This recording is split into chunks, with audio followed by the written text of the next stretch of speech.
Okay, here we go. Hi everybody. It has been such a long time since I sat down in front of the camera. Oh my goodness. It kind of feels weird. Lots of things have happened, lots of things have changed. I cut my hair, probably added some wrinkles as well because it has actually been 2 years since I last taped a video. This might come as a bit of a surprise since I only just recently started re-uploading my farm experience of Australia, but that actually happened in 2020. Let's just say life has been interesting. The world kind of just happened. It's still happening. I don't know what's going on. I don't know what the future has in store, but I've decided to take a little bit more control over my own life and start pursuing my dreams of starting this journey on YouTube and to become a travel journalist, to be able to tell my story while traveling. That is honestly my biggest passion, and I am going to be traveling again really soon, which is really exciting.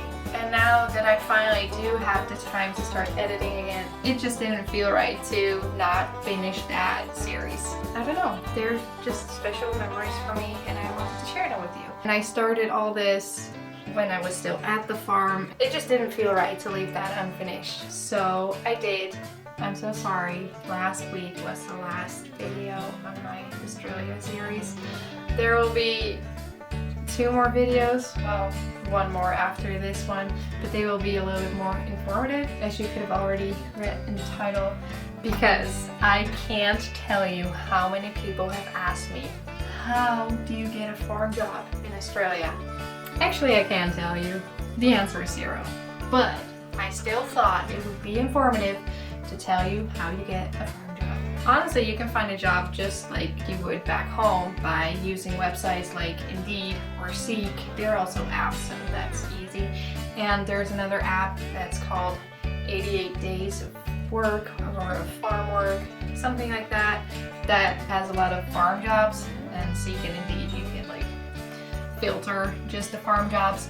But honestly, what I used a lot too is Facebook pages. So there's some farm job Australia Facebook groups, and I just post a little message talking about like who I am and what I'm looking for, and I did get like some response. So that is how you get a job. Now, I have debated for a very long time if I should tell you this story, because honestly, I want this community to be like a loving and uplifting community, and I feel like you only create that when you set the example. Your vibe attracts your tribe. Was that too cheesy? Probably, but I'll leave it in anyways, just because I can. But it's a hard balance, because I also want to be honest with you and tell you the true story, because farm life is not as glamorous as I made it seem. I know, right? That's a shocker because it looks so glamorous in all my videos. But you know what I mean, like not just the fun parts, but also the hard parts. And honestly, there were some tough times when I was in Australia, and that is just part of traveling. And there is a story that I want to tell you, but it's hard because I don't want to badmouth anybody, but mistakes were made. Some were my fault, some were the farmer's fault, and I just hope by putting this out there you can learn from it and not make the same mistakes I did. Anyway, so to give you a full disclosure, I went to Australia in August of 2019. I know, that has been a really long time. I'm sorry that these videos are only coming out now. And when I came to Australia, I actually started traveling first. That series will actually come out after this, so stay tuned for that because it's going to be really exciting, because I got to do a lot of fun things. And not to say that that's a bad decision, like that's up to you. I liked that decision because I was really excited to go and see the country, and I feel like you get a little bit more on the vibe and you learn a lot from traveling and you meet a lot of people, which is really important. But downside to that decision is that I was running out of money when I started looking for a job. probably not the best way to travel. I mean, I kind of like living life on the edge a little bit sometime and take the challenge. And it's not to say that I was really like in trouble, like I wasn't freaking out or anything, but I was definitely desperate for a job. Like I had some money put aside that was like my safety net, and I had like very clear agreement with myself not to touch that money. Like that was for if I couldn't find a job that I could still leave the country and fly back home. Not touching that, like I had barely any money left. Once you get a job, you're set. Like it's not like I was like freaking out or anything. I have met people that only had like $3.50 in their pockets once they got a job, okay? That is crazy. Don't be that person, okay? That's just dumb. Once you do get a job, you're good to go. Like you get paid weekly. I believe it's like around $20 an hour, like Australian dollars. So I started looking for a job and I was a little bit desperate. So the first job offer that I got, I agreed to. And it took me about 2 weeks to get a response, and this job was tomato packing. I know, that does not sound like fun. I agree, it wasn't. So I went over to Bundaberg, one of the big places for packing fruits and vegetables, and I worked there on a packing station for one entire day. Yes, that's how long I lasted, guys. Not because I got fired or anything, but it was just horrible. I did not like it at all. You're standing there all day sorting tomatoes. I have not touched as many tomatoes in my entire lifetime, and I don't think I'll ever will, even with the rest of my life combined. All those days I will not touch as many tomatoes as I have in that one day, just to put that in perspective. So I did get a lot more respect for all our groceries and how it makes its way to our stores, and I'm grateful for it. Like there's a lot of labor that goes into that, and you take that for granted all the time, but there's a lot of people that put a lot of hard work into it. With that in mind, I now do my groceries very differently than I did before. But still, it was just so boring. You weren't allowed to talk to anybody else. And to make matters worse, I can't believe I'm gonna tell you this, I ripped my pants. Not a little bit, like a lot of it. And my butt cheek was hanging out, okay? This was just so embarrassing. This happened before lunch, okay? I still had to work all day. Did I bring a spare pair of pants? No, of course not. It was my first day, and it's like, you don't take an extra pair of pants to work, do you? That's just weird. So I had to keep going with my ripped pants. I was so embarrassed. That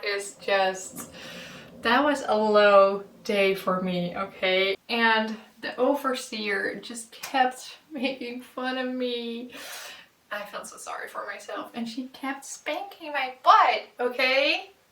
Like, she meant well, like she was a nice lady, but still, it was just so embarrassing. Actually, that is not even the story that I want to tell you.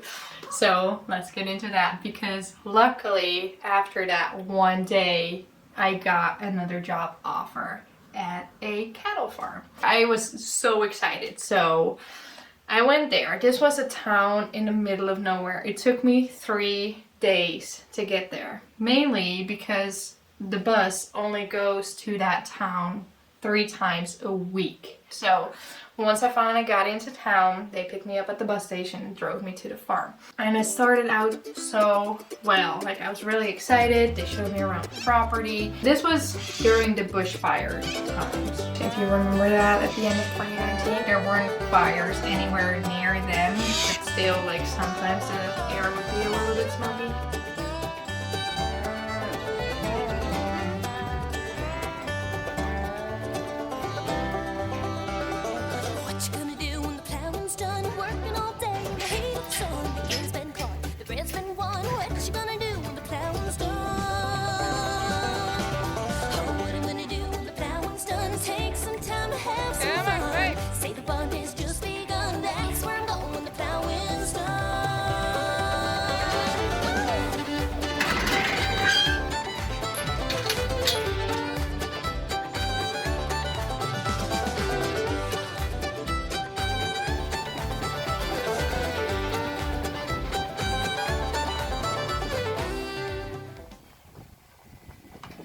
But this is where things get a little tough. Because after 3 days of me being there, one of their sons got into a really bad accident on another farm that he was working at in a completely different state. So after 3 days, they left to go be with their son because he was in the hospital, and they left me all alone on the farm.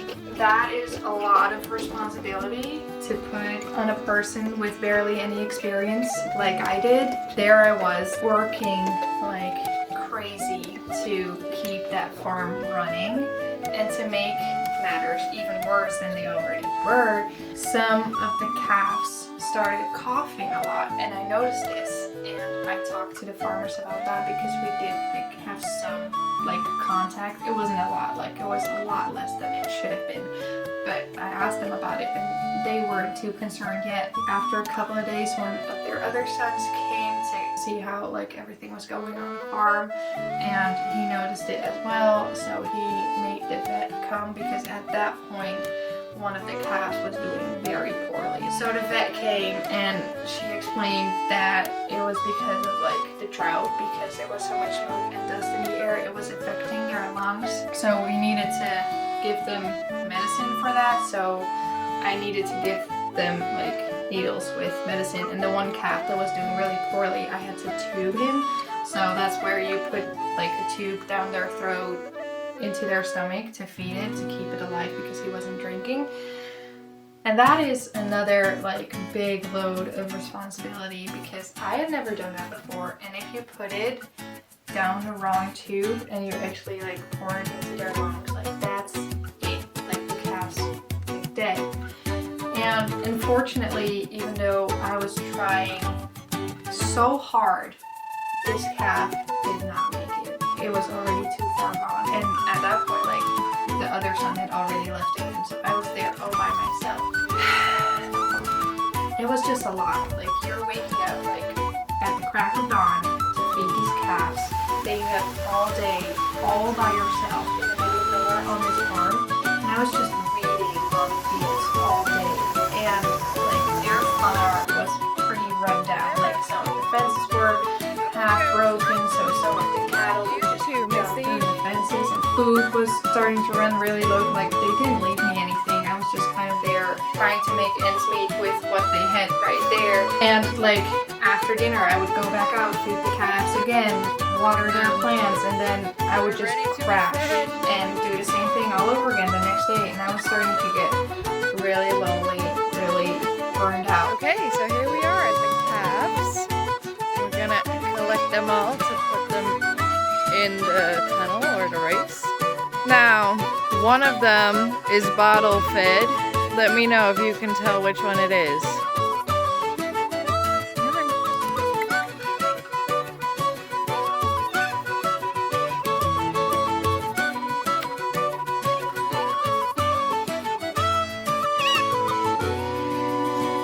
Come on. You serious? Come on. Ugh. Come on, this way.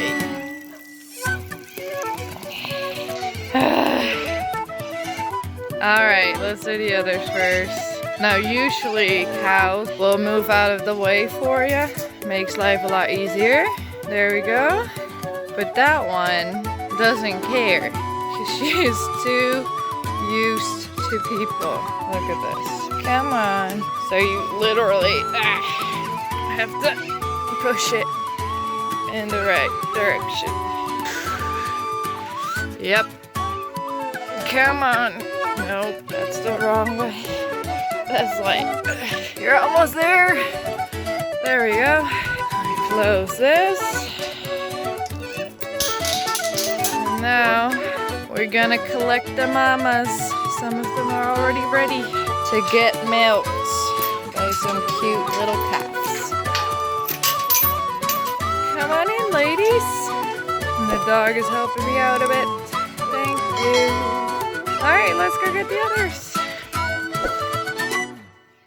And there you have it. The wiggly tails of happiness.